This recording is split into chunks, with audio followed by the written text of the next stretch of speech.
Welcome to Whiskey Wednesday, where we drink the finest whiskey and we argue about the internet's most important topics. Because if there's anything that the internet doesn't love more, it's arguing and telling people that they're wrong. Remember, we may not agree with these topics, but we're going to argue this and we're going to die on this hill. So grab something to drink, sit back, relax, and enjoy.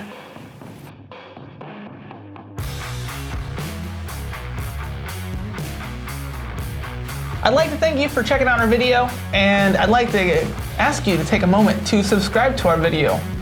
Can't tell you how much it helps us out. And Greg smiles every time he gets the subscribe notification. I do. And I'd like you to give me a thumbs up. Just me, not him, just me.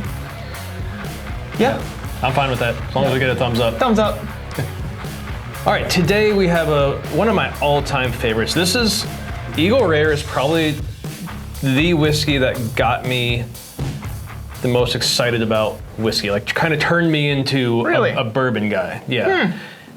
You know, I had some decent bourbons before I had this, but nothing quite as good as this. And a lot of people would even maybe argue this isn't the best. And I would even argue it's probably not the best I've ever had, but it is such a good bourbon, and MSRP on it is very reasonable. I think it's like 35, 40 bucks or something. However, I don't know if it's because it has the word rare in it or if it's because it's done by Buffalo Trace, which it seems like anything that Buffalo Trace touches instantly becomes hard to get and rare. Yeah, especially here in Ohio. But Eagle Rare is extremely hard to get, and I have a couple people to thank for helping me get this. Jimmy, we love you, we thank you, and Exoteric Group, thank you so much. I actually had a couple bottles come to me in a certain fashion that I'm very thankful for, because it is very hard to get. Hand-delivered gift, that's how they came, hand-delivered gift. And it is one of my favorites. So I'll let you pour while I tell you a little bit about it. I couldn't find a ton about this in, you know, I couldn't find some long tenure history, although it does go back a little ways. So I didn't know this until I looked this up. The original Eagle Rare was actually 101 proof, 10-year-old. It was not a single barrel, Kentucky straight bourbon, and it was made by Seagram, created by master distiller Charles L. Beam, which is very a significant name. It was introduced in 1975. Eagle Rare was among the last new bourbon brands introduced prior to the era of small batch bourbons. Eagle Rare has been distilled and bottled under or marketed by a number of other companies, including Old Prentice Distillery and Frankfort, Kentucky.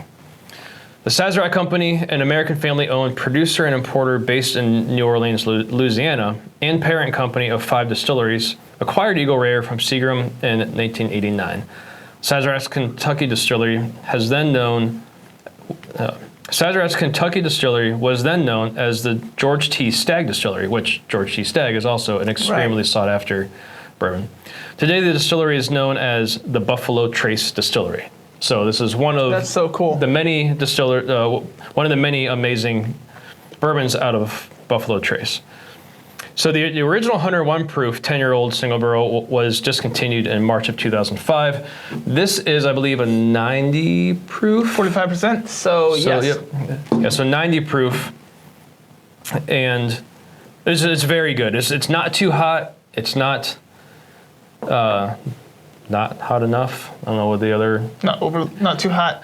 Not too People like cold. to say smooth. I think something can be high proof and still smooth. So I try not to use smooth to explain. Hot though is good. But yeah, hot. Everyone kind of gets that feel. I think once you hit like 110 and above, to me it can get punchy. Hot. It's pretty hot. So 90 is still pretty easy. Those normal whiskey flavors.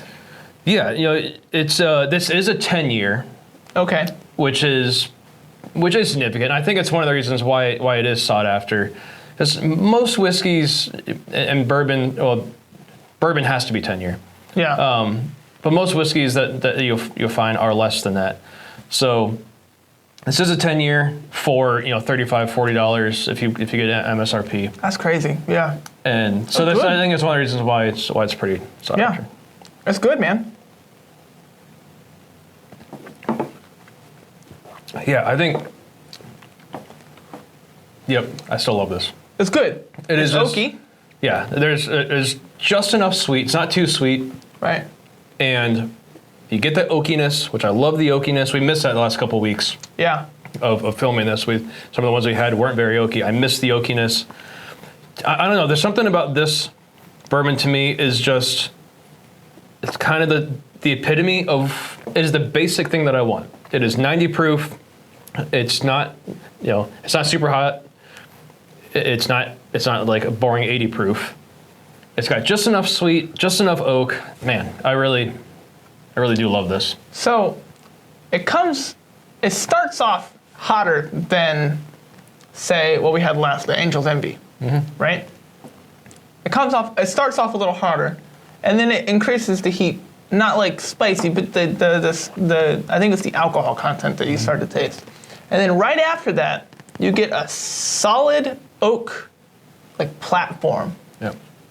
And then you kind of give it a little bit of time, and you start to feel the oak and honey start to come back in, which is something that we've not had from another whiskey before. It's just like, we talk about the aftertaste a lot. This aftertaste is oak and honey. Yeah. Which is a good taste. It's my favorite. That is the reason why I love bourbon. Yeah. Oak, honey. I wish maybe there's a little more vanilla to it. Yeah, I have a hard time tasting vanilla sometimes. So yeah, there's not a lot of that. But again, I honestly think if I had to pick one bourbon to ever have, it would be hard to not choose this, because it's a perfect blend of everything for me. It's pretty high for you. This might be, yeah. I mean, I would choose this over a Blanton's. I would choose this over. Yeah, I would too.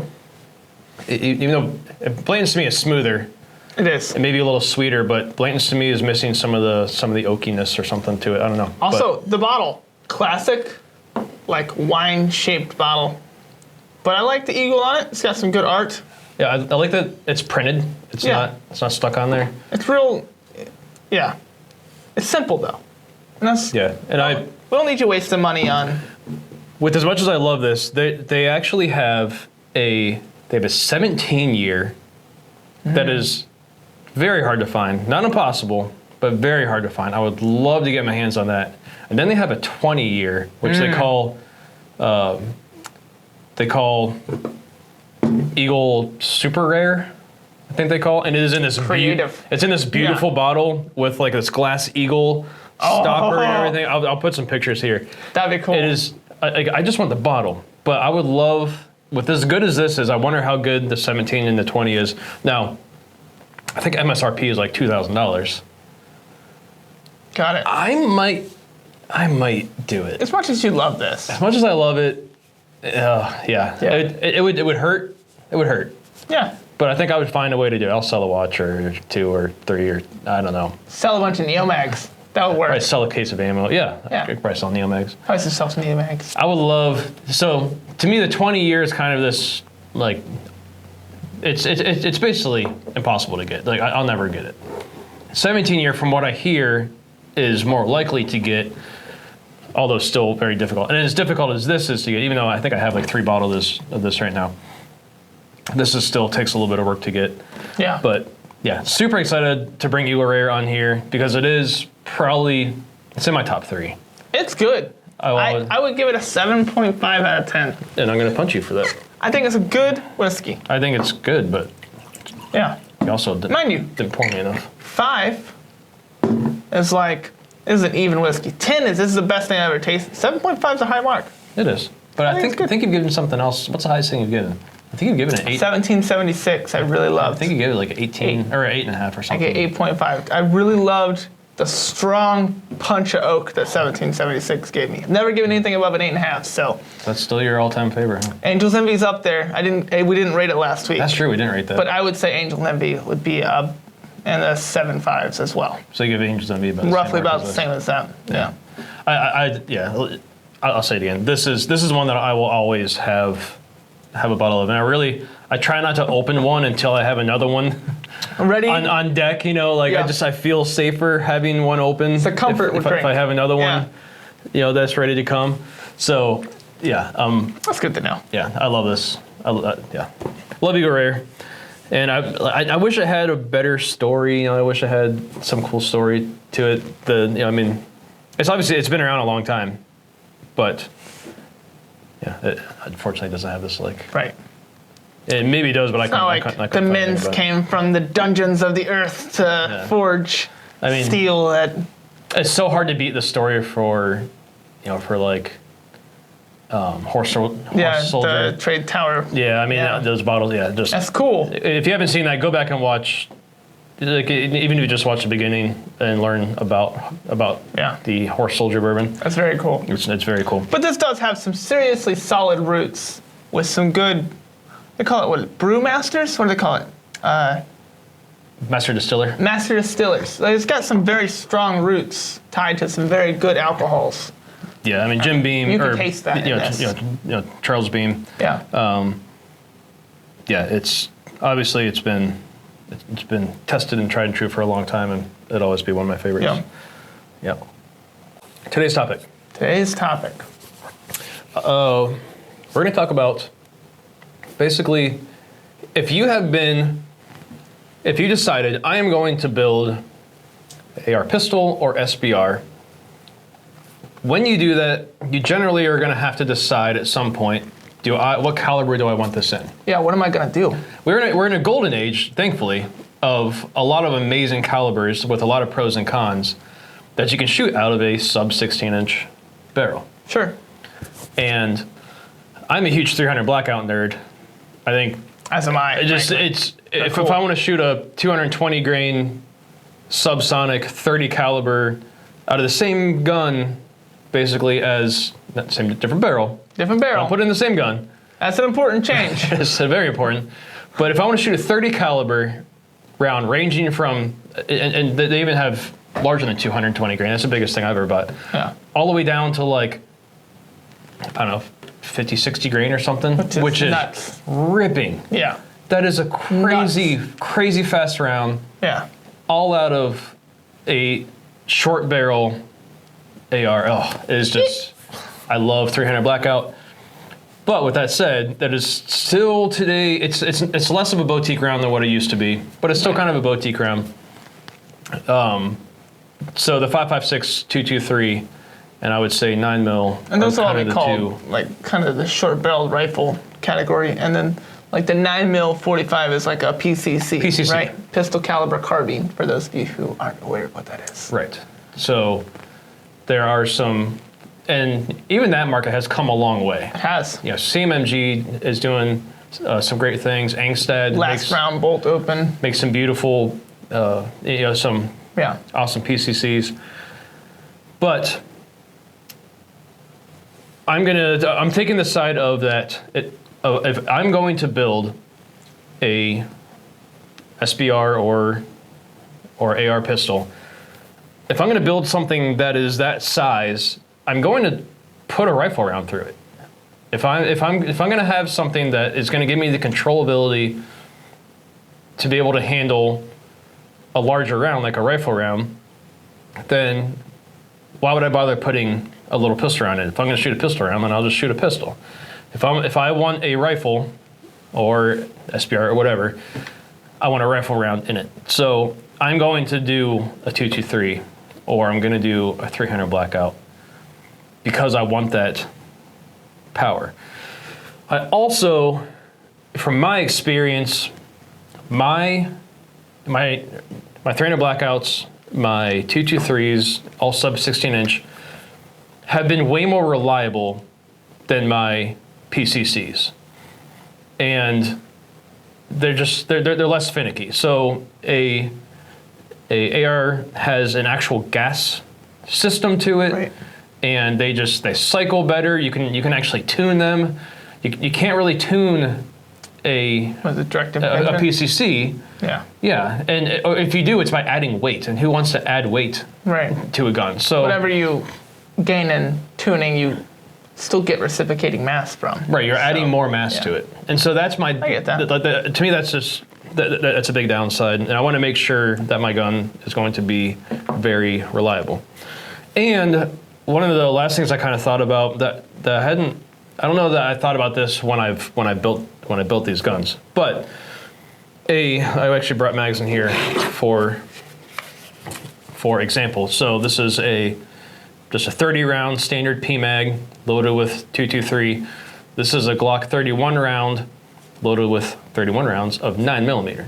Now, we actually weighed this beforehand because I was like, this has to weigh less than this because this is 55 grain versus 115. Although, you know, the case is bigger, more powder, but how much can that really weigh? Well, they're basically the same. This was like 5 grams more, so you can't tell. No, you can't really tell the difference between they're right next to each other. However, this is quite a bit longer than a loaded, than a PMag. So longer is better. It is not. If I've chosen to build a shorter barrel thing, it's because I want something that is easily used in tight spaces. So trying to save a bunch of length this way, but then put a long mag on it, like a long 30 round stick mag, kind of defeats the purpose a little bit. So this is going to be easier to snag on things than this. And I realize I'm not talking about like double the length here or anything, but it's an inch. I mean, it's an inch and a half maybe. It counts. I've also found these can be a little more finicky. Okay, yeah. And let's talk about cost. This baby, it's like $40. Cost way more than this. When I bought it last, it was like $40. They're probably something like that. Yeah, they're probably like 40, and 50, these 60. are what, like 15? Yeah. So you can buy a lot more PMags than what you can this. And I realize that there are PMag versions of these. However, I have found those mags, and I found other branded 30 round Glock mags to be, actually not even 30 round, I found other branded Glock mags to be less than reliable than if you're gonna get a Glock mag, get an OEM Glock mag, for sure. So I've not really had any problem with PMags. I know there's people that are diehard that they're gonna buy the aluminum AR mags, go for it. They're about certainly not the same price. So yeah. So those are my reasons why I'm not gonna go with a pistol round. Pretty reasonable. So Graig has what I'm going to call rifle caliber short-barreled rifles, and they're braced. And he also has a PCC. I only have a PCC, and so as such, I've shot a bunch of rifle caliber short-barreled rifles, but I only own a PCC. And the thing that I love the most about my PCC is how tiny the barrel is. Now, I'm aware you can get short-barreled rifles pretty short, and I think what's 8.5 is one. You have one that's 8.5. Something like that. I think my 300 blackout is between 8 and 9 inches or something. Yeah, so 8-9 inches, and with pistol rounds, you can actually push that even shorter, letting you put them into a significantly smaller backpack. And I think the coolest part about having a tiny gun is backpacking it. It's just my opinion. It's, you put a law folder on that thing, pop it open, and it's like, eek, and you just plink. And whereas, yes, rifle rounds are notorious for being more effective at killing people, pistol rounds still get the job done. And especially with the recoil mitigations that some pistol, it just has a different recoil impulse. I find that it is stiffer than gas blowback. The direct impingement is usually what they use for pistol caliber carbines, and gas blowback is usually what they use for rifle rounds. And it's a snappier like punch, but I think that a lot of times these things are so massive, I feel like they're just tack drivers, and you can just, drive nails with them. So I like the feel of a PCC a lot over a rifle. And then they're also kind of cheaper to run. What does 300 black run now? Oh gosh, I don't even know. Probably at least a couple bucks around. Couple bucks a round, right? You can get 9 mil for 50 cents a round now, which is still heartbreaking. But it's significantly cheaper to run than most rifle rounds. You can get 223 for a little more. What is it? I don't even know what ammo costs anymore, but it's more than what a 9 mil is. And 45 is expensive, so just give it 9 mil. So I think having a less expensive round lets you shoot more, have more fun, but it comes at a cost of a slower speed. Heavier round, slower speed. It's going to shoot better through windows, unless shooting 300 black, because it's a heavy round. So that, I think, is useful. I actually had on here ammo was lighter, but we tested that right before we came up, and it turns out it's not. And I thought the 9mm round would be lighter for sure, and it's just it's not, which is crazy. So a couple of stats that I pulled off the interwebs, and these are kind of, you find different numbers here and there, so take these for what they are. 9mm can be shot at a 4 to 4.5 inch barrel, but its most optimal distance is 6 inches. And 5 inches is optimal for 45. Now, for a 5.56 round, 10.5 is about as short as they say you can go. I think you can go a little shorter than that, but I think they say that. And its optimal, I didn't know this, its optimal barrel length is 20 inches. Did you know that? Yeah, I figured it was like 18. Yeah, I thought it was 18. Yeah. But according to the interwebs, it's 20. So think, if you think about it, that round is made to burn all that powder over 20 inches. Putting it in something half of that has to be a ton of wasted energy. Fireball. Yeah. So, I like to use things for the design purpose. Also, I have stats for 300 black, which is arguably meant for shorter barrels. It's can be shot at an 8.5 inch barrel, and I know people who have gone shorter than that to 7 and had just perfectly fine success. I think Jared is like 6 inch or something. But it's optimally designed for 16 inch barrels. So, yeah, fireballs galore. If you love fireballs, that's one pro you got going on that you didn't write down was massive fireballs. Yeah, now a 300 blackout uses pistol powder. And a rifle round, right? Yeah, and a large rifle round. And they actually take a 5.56 brass and they neck it down and everything. So it's essentially a brass rifle round with pistol powder, so it's meant to burn in a shorter time barrel. Yeah. And yeah, I think I've seen people shoot 300 black out of a 4 inch. To me, that's, I think going half. It's a Barker, that's for sure. I think going half of what it's intended for isn't smart.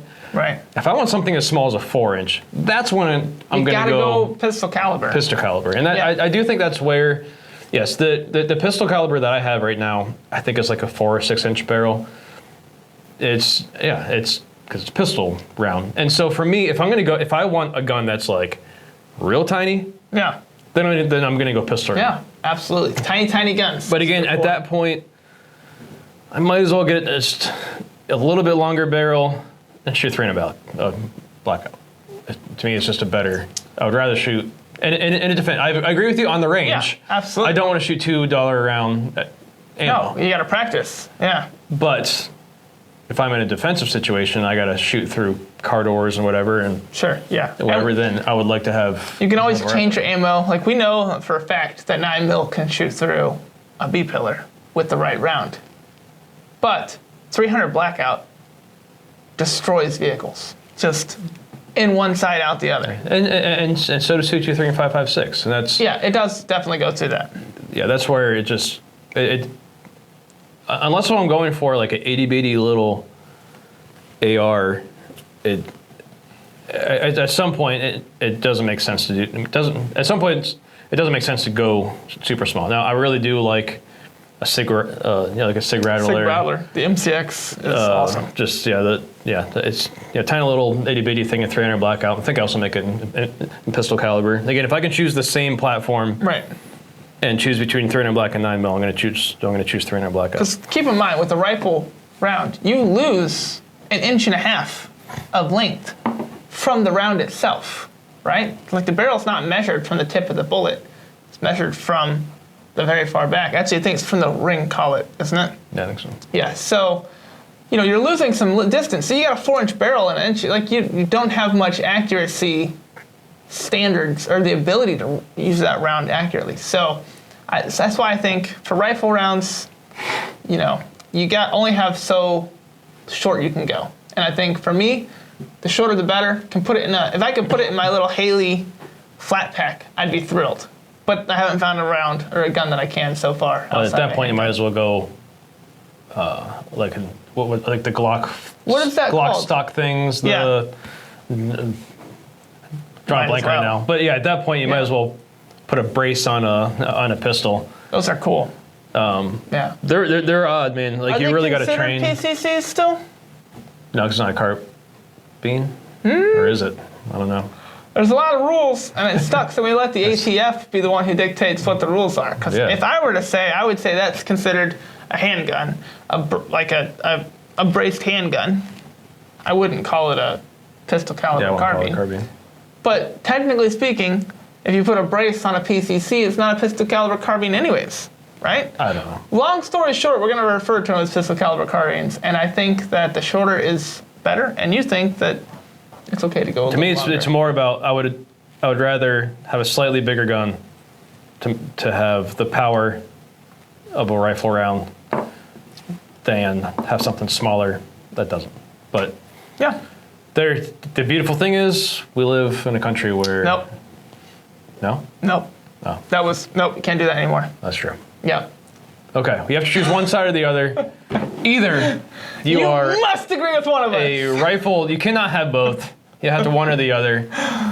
Do you agree with me? Do you think it should only be a rifle round out of a short barrel?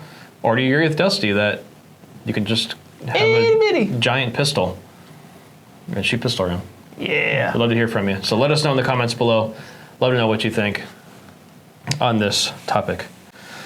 All right, so it is time to look at next week's. Oh, we got ideas. Yeah. All right, first one, pie versus cake.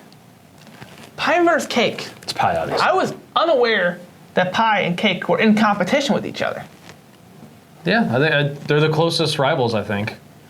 Well, like, when it comes to dessert time, pie and cake are pretty common. Yeah, pie and cake. That's the key word right there. And cake. Honestly, I don't want to ruin pie with cake. I'm not a big cake guy. Eat the cake second. I don't like icing that much, and I don't want something spongy. I would rather have pie. I had no idea today was going to ruin our friendship. It might be. I had no idea. Well, it was a good run. Not a good cake guy? Okay. Yeah, all right, we can't argue that. We're not going to do that. No. All right, next one. What? Uh-oh. What's better or worse? I don't know which way to word this. Diarrhea versus puking. Diarrhea's better. You'd rather have diarrhea than puking? Yeah. At least there's some sort of containment vessel when you're out in public. I don't know, man. I think I'm going puking. I think I would rather, like, you feel so much better instantly after puking. Hard pass. It's just, I don't mind puking. I'd rather have 13 times of diarrhea than 13 times of puking. I've had 13 times of puking, and I will never. That burning ring of fire, eventually you are begging. I can Vaseline. You are begging to just end your life because Vaseline doesn't work in my throat. If any more comes out, you don't know if you're going to survive because it burns so bad. I have been in a very bad way in both situations. That being said, I don't think we should discuss that on the internet. That's a really stupid one. Oh, man. All right. You got something that's not like that? Yeah, I do. Less painful? All right. This is another one that I was discussing with somebody in the comments, and we kind of narrowed it down. Actually, I think we kind of broadened it to, should you modify a handgun, slide cuts and porting and grip, stippling and put a trigger in and Cerakote and all this stuff. Should you do that to a handgun, or is that a waste of money? And are you adding elements where the gun might not function as well? Are you going to ruin the gun? So putting an optic, having a stock. Is that called modifying? Like one optic, slap an optic on? I don't think that's heavily modified. I don't consider that. Yeah. If you have to get a slide cut we're talking slide cuts and milling and porting and stippling and trigger jobs. And I know how I stand. How do you stand? Shouldn't do it. Shouldn't do it? Shouldn't do it. Done it. Can't say recommend it. I can see why you feel that way. Yeah. You have a gun. I'm a little salty. Yeah, you have a nice paperweight. Right now, I may have fixed it, but I haven't tested it yet. Every time you think that. I've been through this. Listen, don't do it. All right? I've been through this. I'm just looking out for you. Okay? And then I think we can also. Don't do it. I think we can also kind of take a side of should you modify a carry gun? So maybe. I don't know if this is two topics or one, but I think we can kind of wrap this up. We could wrap it up in one. Because I know I have some pretty strong feelings on modifications to a carry gun. Yeah.